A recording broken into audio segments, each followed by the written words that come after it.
புதுக்கோட்டை அருகே சுற்றுச்சூழலுக்கு மாசு ஏற்படுத்தி வரும் கோழிப்பண்ணையை அகற்ற வேண்டும் என்று அரசுக்கு விவசாயிகள் மற்றும் பொதுமக்கள் கோரிக்கை விடுத்துள்ளனர். புதுக்கோட்டை மாவட்டம் செங்கலூர் ஊராட்சிக்கு உட்பட்ட கருப்பப்பட்டி என்ற மேலப்பட்டியில் செயல்படும் தனியாருக்கு சொந்தமான கோழி பண்ணையில் சேமிக்கப்படும் உயிரிழந்த கோழிகள் மற்றும் கோழி கழிவுகளால் அப்பகுதி முழுவதும் துர்நாற்றம் வீசுவதாகவும், இதனால் அந்த பகுதியில் சுற்றுச்சூழல் பாதிப்பு ஏற்படுவதுடன் தொற்று நோய் பரவும் அபாயம் ஏற்பட்டுள்ளதாகவும் கூறப்படுகிறது.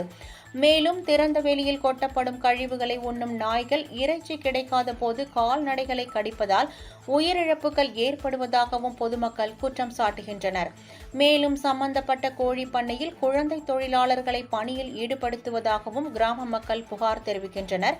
மேலும் கோழி பண்ணையில் இருந்து வரும் ஈக்களால் விளை நிலத்தில் உள்ள பயிர்களை ஆனை கொம்பு நோய் பரவுவதாகவும், கோழி பண்ணையில் இருந்து வீசும் துர்நாற்றத்தால் விவசாய பணிக்கு கூட யாரும் வருவதில்லை என வேதனை தெரிவிக்கும் அப்பகுதி விவசாயிகள் கோழி பண்ணையை அகற்ற கோரி போராட்டம் நடத்தினாலும் அரசு அதிகாரிகளும் காவல்துறையினரும் சம்பந்தப்பட்ட கோழி பண்ணைக்கு ஆதரவாகவே செயல்படுவதாக புகார் கூறினர்.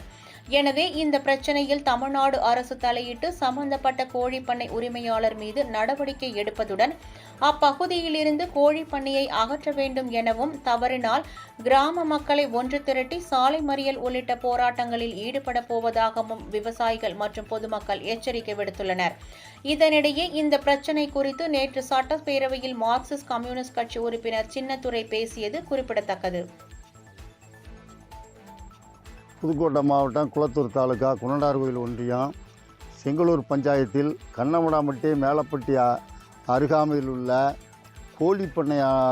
கோழிப்பண்ணை அமைத்துள்ளார்கள். அந்த கோழிப்பண்ணையால் சுற்றுவட்டார சுமார் ஒரு 5000 மக்கள் அந்த கோழியின் அசுத்தத்தினால் மிகவும் பாதிக்கப்பட்டு பல தொற்று நோய்களால் அவதிப்பட்டு அதனால் மிகவும் மக்கள் பாதிப்படைந்திருக்கிறார்கள். இன்னும் சொல்லப்போனால் அங்கே செத்த கோழிகளெல்லாம் அந்த கோழிகளை வெளியில் போட்டு அவர்கள் அங்கே வைத்திருக்கக்கூடிய நாய்களை அந்த கோழிகளை புதைக்காமல் நாய்களுக்கு போட்டு அந்த நாய்கள் வெறி பிடித்து அருகாமையில் விவசாயத்திற்கு பயன்படுத்தி வரும் மாடுகள், கறவை மாடுகள், அனைத்து மாடுகளும் கடித்து மக்களும் மிகவும் நோயால் பாதிக்கப்படுகின்ற மாடுகளும் இறந்து விட்டன. ஆகவே இந்த மேலும் என்னன்னு கேட்டிங்கன்னா, வட மாநிலத்திலிருந்து கொண்டு வந்து, அதாவது சின்ன குழந்தைகள், அந்த குழந்தை தொழிலாளர்கள் இதை அந்த குழந்தைகள் ஏகப்பட்ட குழந்தைகள் அங்கே பாதிப்படைஞ்சிருக்காங்க. அந்த குழந்தைகளும் காப்பாற்றி தரும்படி மிகவும் தாழ்மையோடு கேட்டுக்கொள்கிறோம்.